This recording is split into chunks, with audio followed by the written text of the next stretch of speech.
कटिहार में कांग्रेस के राष्ट्रीय महासचिव तारिक अनवर ने प्रेस वार्ता कर हाल के दिनों में पैगंबर मोहम्मद के खिलाफ भाजपा के पूर्व नेता सह प्रवक्ता नुपुर शर्मा विवादित टिप्पणी के चलते देश और दुनिया भर में बवाल मचा हुआ है और इसी को लेकर तारिक अनवर ने भाजपा के द्वारा लक्ष्मण रेखा को लांघने और इस वजह से ऐसा हश्र होना बताया है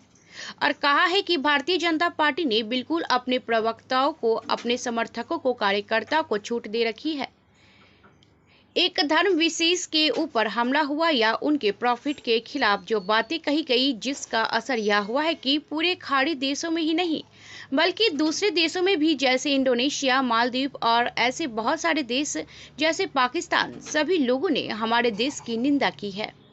अब ईरान के विदेश मंत्री हमारे देश में हैं,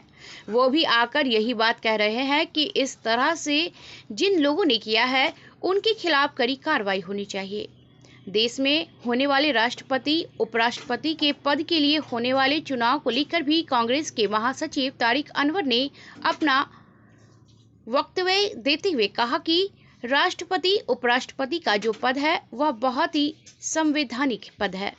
सर्वोच्च पद है। दोनों पदों पर जो सत्ता में पार्टी होती है वो विपक्ष को विश्वास में लेने का प्रयास करती है। उनकी बैठक बुलाई जाती है, उनसे बातचीत की जाती थी कि कोई ऐसा उम्मीदवार हो जो सभी को सर्वमान्य हो, अपोजिशन और सरकार दोनों को उसके पक्ष में हो। हम लोग भी जब सत्ता में थे तो विपक्ष को विश्वास में लेने का प्रयास करते थे, लेकिन इस सरकार की तरफ से हमको ऐसी कोई उम्मीद नहीं है और मोदी जी क्या करेंगे कहना मुश्किल है। फिर भी हम लोग यही चाहेंगे कि राष्ट्रपति जो भी बने वह ऐसा व्यक्ति को बनाया जाए जो जिसकी छवि एक स्वतंत्र शासक की हो। बीएनपी न्यूज के लिए कटिहार से संवाददाता रतन कुमार की रिपोर्ट। हाँ, वो है ना भाई कि लक्ष्मण रेखा हर चीज़ की होती है, उसको कोई भी लांघने की कोशिश करेगा तो ये असर होगा। भारतीय जनता पार्टी ने बिल्कुल अपने प्रवक्ताओं को, अपने समर्थकों को, कार्यकर्ताओं को छूट दे रखी है या रखी थी, यो कहा जाए कि जो चाहे तुम बोल सकते हो। और यही कारण है कि जिस प्रकार से जो एक धर्म विशेष के ऊपर हमला हुआ या उनके प्रॉफिट के ख़िलाफ़ जो बातें कही गई, जो जिसको कहा जाए कि वो उसका असर ये हुआ कि पूरे खाड़ी देशों में ही नहीं बल्कि दूसरे देशों में भी, जैसे इंडोनेशिया है, मालदीव है और ऐसे बहुत सारे, पाकिस्तान है, सभी लोगों ने हमारे देश की निंदा की और हमारे देश के दूतावास को बुलाकर उनको एक प्रकार से तंबीह किया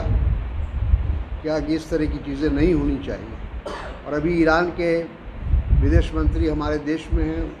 वो भी इसीलिए आए हैं और वो भी आकर यही बात कह रहे हैं कि इस तरह से जो लोगों ने किया है उनके खिलाफ़ कड़ी कार्रवाई होनी चाहिए। ये चाहते हैं क्योंकि राष्ट्रपति का जो पद है वो बहुत ही संवैधानिक पद है, सर्वोच्च पद है, वो है, उपाध्यक्ष उपराष्ट्रपति का भी है। तो इन दोनों पदों पर जो सत्ता में पार्टी होती है,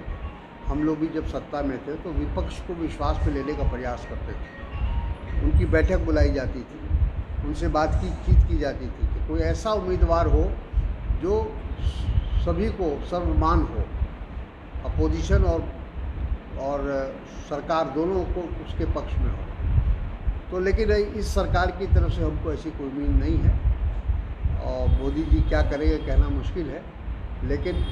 हम लोग यही चाहेंगे कि राष्ट्रपति जो भी बने वो ऐसा व्यक्ति बनाया जाए जो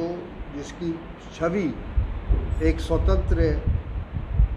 शासक की हो।